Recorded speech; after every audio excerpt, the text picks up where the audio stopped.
हर हर महादेव सभी को। जय श्री हरि विष्णु। मोक्षदा एकादशी का व्रत बहुत ही विशेष माना जाता है।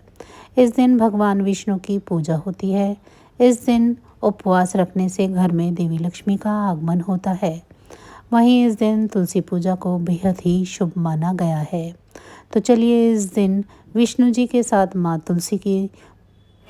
तुलसी को प्रसन्न करने के लिए क्या करना चाहिए, इसके बारे में जानते हैं। शास्त्रों में मोक्षदा एकादशी का व्रत बेहद मंगलकारी माना जाता है। यह दिन भगवान विष्णु की पूजा के लिए समर्पित होता है और यह सबसे पावन दिनों में से एक माना जाता है। श्री हरि के भक्त इस दिन उनकी विशेष आराधना करते हैं और उनके लिए उपवास रखते हैं। कहते हैं कि इस दिन तुलसी पूजन भी अवश्य करना चाहिए। हालांकि सभी पूजन नियमों का पालन दूर से करना चाहिए, क्योंकि देवी इस दिन नारायण के लिए व्रत रखती है। ऐसे में सुबह उठकर तुलसी के पौधे में जल चढ़ाएं और देसी घी का दीपक जलाएं। लाल चुनरी, नारियल, फल, फूल, मिठाई आदि अर्पित करें। फिर तुलसी चालीसा का पाठ करें और आरती से पूजा को समाप्त करें। ऐसा करने से आपका सोया हुआ भाग्य जाग जाएगा। इसके साथ ही घर में कभी भी धन की कमी नहीं होगी। पंचांग के अनुसार इस साल मार्गशीर्ष मास के शुक्ल पक्ष की एकादशी तिथि इस साल 11 दिसंबर को मनाई जाएगी। मोक्षदा एकादशी का व्रत बहुत ही शुभ माना जाता है। यह तिथि श्री हरि की पूजा के लिए समर्पित होती है। इस दिन का व्रत रखने से घर में माँ लक्ष्मी का आगमन होता है, साथ ही मनचाहे वर की भी प्राप्ति होती है। तो चलिए इस दिन विष्णु जी को प्रसन्न करने के लिए क्या दान करना चाहिए, उसके बारे में जान लेते हैं। सनातन धर्म में मोक्षदा एकादशी का दिन बहुत ही महत्वपूर्ण होता है। यह दिन भगवान विष्णु की पूजा के लिए समर्पित होता है और यह सबसे शुभ दिनों में से एक दिन माना जाता है। धार्मिक मान्यताओं के अनुसार इस दिन भक्त भगवान विष्णु की पूजा करते हैं और व्रत भी रखते हैं।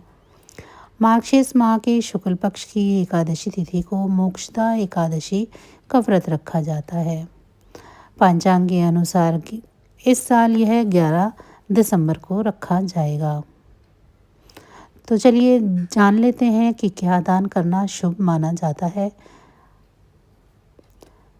मोक्षदा एकादशी के दिन मुनक्का, चावल, गेहूँ, मूंगफली, गुड़, गर्म कपड़े और गरीबों में भोजन और धन आदि का वितरण करें। ऐसी मान्यता है कि मोक्षदा एकादशी के दिन इन चीज़ों का दान करने से घर में सुख और शांति आती है, साथ ही अन्न धन में बढ़ोतरी होती है। और कहते हैं कि इस पावन तिथि पर ज़रूर कुछ न कुछ दान करना चाहिए। हिंदू धर्म में दान को किसी भी पर्व का अहम भाग माना गया है। सनातन धर्म में एकादशी व्रत को अधिक महत्वपूर्ण माना जाता है। मार्गशीर्ष मास में मोक्षदा एकादशी मनाई जाती है। इसी दिन गीता जयंती का पर्व भी मनाया जाता है। इस शुभ तिथि पर जगत के पालनहार भगवान विष्णु और श्री कृष्ण की विशेष रूप से पूजा अर्चना की जाती है। ऐसी मान्यता है कि उपासना करने से जातकों को सुख शांति की प्राप्ति होती है, साथ ही रुके हुए काम भी पूरे होते हैं। क्या आपको पता है कि मोक्षदा एकादशी के दिन ही गीता जयंती क्यों मनाई जाती है? अगर नहीं पता है तो चलिए जानते हैं इसके बारे में। सनातन शास्त्रों में इस बात का उल्लेख किया गया है कि मार्गशीर्ष मास के शुक्ल पक्ष की एकादशी यानी मोक्षदा एकादशी के दिन भगवान श्री कृष्ण ने अर्जुन को गीता का उपदेश दिया था। इसी वजह से हर साल इसी तिथि पर गीता जयंती मनाई जाती है। गीता जयंती का पर्व भगवत गीता के जन्म को समर्पित है। मोक्षदा एकादशी के दिन श्री कृष्ण ने अर्जुन को कुरुक्षेत्र में गीता का उपदेश दिया था। इसी दिन जातक भगवान विष्णु की कृपा प्राप्त करने के लिए विधि पूर्वक मोक्षदा एकादशी का व्रत और पूजा किया करते हैं और श्रद्धा अनुसार दान भी करते हैं। मान्यता है कि ऐसा करने से जीवन की सभी तरह के सुखों की प्राप्ति होती है।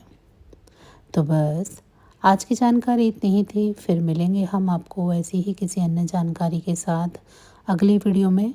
तब तक अगर आपको मेरी ये जानकारी अच्छी लगी है तो वीडियो को लाइक करें। चैनल को अभी तक सब्सक्राइब नहीं किया है तो चैनल को सब्सक्राइब कर लें और कमेंट बॉक्स में मुझे ज़रूर बताएं कि आप सभी को मेरी ये जानकारियाँ कैसी लग रही हैं। इसी के साथ भगवान भोलेनाथ की कृपा दृष्टि आप सभी पर सदैव बनी रहे। आप सभी का बहुत बहुत धन्यवाद। जय श्री हरि विष्णु।